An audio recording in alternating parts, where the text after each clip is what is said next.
During the Democratic debate on February 4th, Clinton and Sanders had this testy exchange. To end the very artful smear that you and your campaign have been carrying out in recent weeks, and let's talk about the issues. Let's talk about the issues that divide us. Okay, let's talk we about both issues. agree with campaign finance. At issue is the influence that corporate donations have on Secretary Clinton.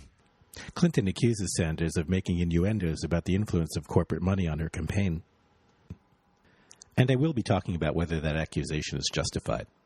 But mostly what I want to talk about is what inferences can we make about corporate influences on Secretary Clinton's campaign or decision-making process. I urge everybody to listen to the full debate so that you can understand the context. Anywhere that I start this clip is going to be taking something out of context. So I decided to start the clip from the very last question that a moderator asked right before they got into this exchange. Senator Sanders, to this point, Secretary Clinton is raising the issue of endorsements by your home state Democrats. She's implying that says something about the people who know you best. Is Secretary Clinton really implying something? That's a statement about Secretary Clinton's psychological state, that she deliberately tried to say something without saying it. So I'm not sure that what moderator Rachel Maddow said is true, but it is to be noted that Clinton does not deny it. Well, I don't see it quite like that. How do you see it? Will absolutely admit that Secretary Clinton has the support of far more governors, mayors, members of the House. She has the entire establishment, or almost the entire establishment, behind her. I find the phrase, the establishment, to be a bit vague. I kind of know what it means, but not exactly. I don't understand what the implications are of being an establishment figure or outside of the establishment. That's a fact. I don't deny it. But I am pretty proud that we have over 1 million people who have contributed to our campaign, averaging $27 a piece, that we have had meetings where 25,000, 30,000 people have come out, that our campaign is a campaign of the people, by the people, and for the people. So, Rachel, yes, Secretary Clinton does represent the establishment. I represent, I hope, ordinary Americans, and by the way, who are not all that enamored with the establishment, but I am very proud to have people like Keith Ellison and Raul Grijalva in the House, the co-chairman of the House Progressive Caucus. Well, look, I've got to just jump in here because, honestly, Senator Sanders is the only person who I think would characterize me, a woman running to be the first woman president, as exemplifying the establishment. Sanders did not claim that Clinton exemplifies the establishment. He claimed that she represents the establishment. And Clinton doesn't deny that she represents the establishment. And I agree with her that the fact that she is a woman does indicate that she does not exemplify the establishment. And I also agree that there is value in having more women in leadership, and it would be important to have a woman president. But by the same token, it would also be a value to have our very first president who was openly not a Christian. And I've got to tell you that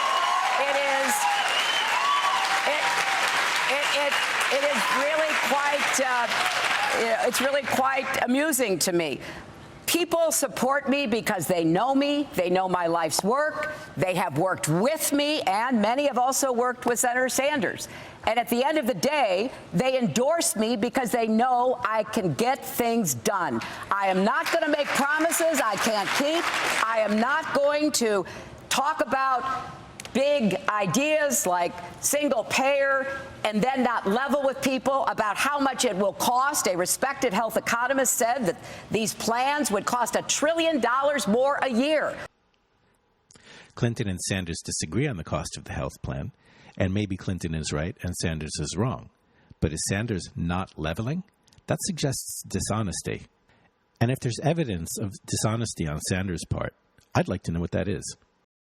I'm not going to tell people that I will raise your incomes and not your taxes and not mean it, because I don't want to see the kind of struggle that the middle class is going through exemplified by these promises that would raise taxes and make it much more difficult for many, many Americans to get ahead and stay ahead. That is not my agenda.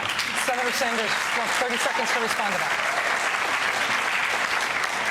What being part of the establishment is in the last quarter having a super PAC that raised $15 million from Wall Street, that throughout one's life raised a whole lot of money from the drug companies and other special interests. To my mind, if we do not get a handle on money in politics and the degree to which big money controls the political process in this country, nobody is going to bring about the changes that is needed in this country for the middle class and working families. Sanders is partially answering the question what it is to be part of the establishment. And he mentions money from the pharmaceutical industries right after talking about differences in the cost of health care plans. And what he says is never factually disputed. Question can be asked, though, is he making an innuendo? Yeah, but I think it's fair to really ask what's behind that comment. You know, Senator Sanders has said he wants to run a positive campaign. I've tried to keep my disagreements over issues as it should be.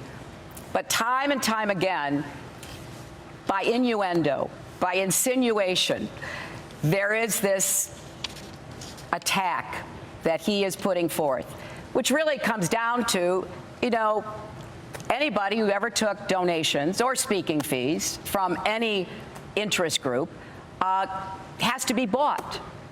And I just absolutely reject that, Senator. And I really don't think these kinds of attacks by insinuation are worthy of you. And enough is enough. And there is the first attack, accusing Sanders of innuendo and insinuation. To claim that Sanders is deliberately trying to say something without explicitly saying it, you would need some evidence, like a memo or an email or a statement made elsewhere. Without evidence of that kind, she's making a claim that he has some underlying motivation. And in doing so, she's making a claim about his psychological state that she couldn't conceivably know. Now, there's nothing wrong with engaging in a little speculation now and again, but you shouldn't make it sound like it's a fact. For example, here's a little speculation on my part. Sanders doesn't strike me as the kind of guy who communicates via innuendo and insinuation. If you've got something to say, say it directly, but you will not find that I ever changed a view or a vote because of any donation that I ever received. The last bill that came before President Clinton was that bankruptcy bill that was passed by the House and the Senate in 2000, and he vetoed it. And in her autobiography, Mrs. Clinton took credit for that veto, and she rightly should. She turned around a whole administration on the subject of bankruptcy. She got it. And then? One of the first bills that came up after she was Senator Clinton was the bankruptcy bill.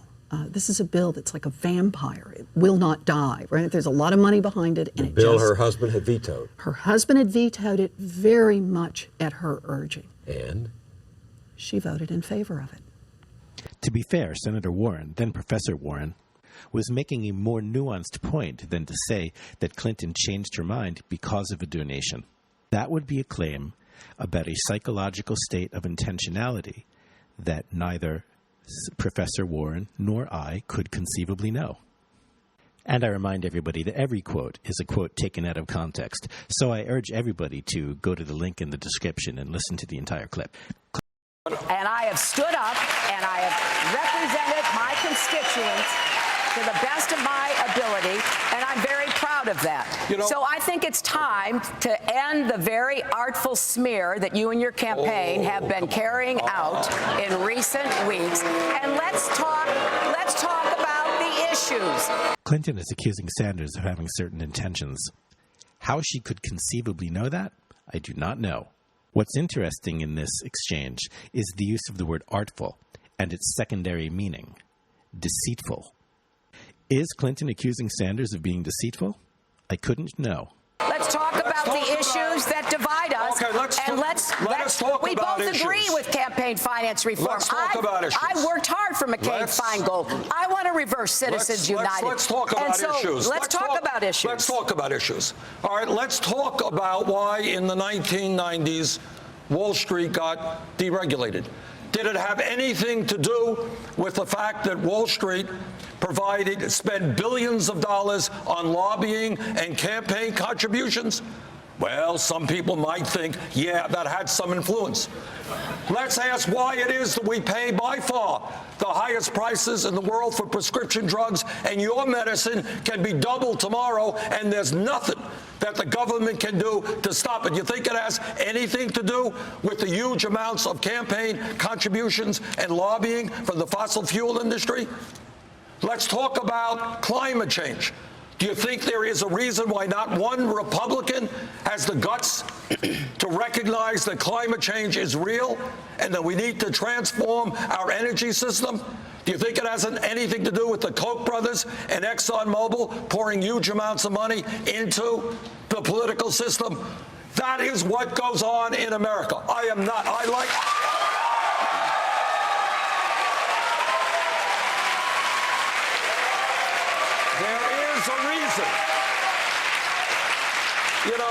There is a reason why these people are putting huge amounts of money into our political system. And in my view, it is undermining American democracy, and it is allowing Congress to represent wealthy campaign contributors and not the working families of this country. Well, Senator, I've been going on and on about intentionality and motivations. And I want to talk about the facts of how donations might influence the decision-making process. It is a fact that funding has the effect of making one's conclusions more likely to favor the funders. In the back of my head, there are several psychology professors warning me not to make generalized statements that go beyond the data. So I'm going to say that again. It is a fact that funding has the effect of making one's conclusions more likely to favor the funders. We know this because researchers Paul Ritger and Jose Torres compared different kinds of medical studies. Some of the studies were paid for by the pharmaceutical company, and other studies were paid for by nonprofits. And the studies that were paid for by the pharmaceutical companies were far more likely to show positive results for the medical treatment that was being studied. It is one of the strengths of scientific research that there are procedures in place to control for bias. Controlling for bias is research parlance for saying that you don't want your conclusions unduly influenced. And it is to the credit of the medical research profession that they proactively seek to identify and eliminate sources of bias. Now, there are alternative hypotheses which need to be explored. Nevertheless, it remains a plausible hypothesis that funding has a causal influence, conscious or otherwise, on the conclusions that one arrives at. If funding has this effect on medical research, which stringently controls for bias, then imagine the effect that it might have on our political process, which has no controls for bias. Have Senator Clinton's votes been influenced by the financial support she has received? Will a future President Clinton's decisions be influenced by financial support that she is receiving? I don't know. I do not accuse, nor do I even suspect, Secretary Clinton of quid pro quo, of consciously changing a decision because of financial support that she has received. But I do have reasonable suspicion that the financial support that she has received from corporate interests and is receiving from corporate interests might influence her decisions. This highlights two problems with our political process. First, no one should have greater political power by virtue of having greater economic power. And no one should have greater access to our elected officials by virtue of having supported them financially. That leads us to the second problem. Ideas should be evaluated on their merit, whether they are true or not, whether they are beneficial, and to whom. But what we have is a situation where ideas that support certain wealthy sectors get better promotion. And this is not a situation which is conducive to having a well-educated citizenry, nor is it conducive to having government of the people, by the people, and for the people.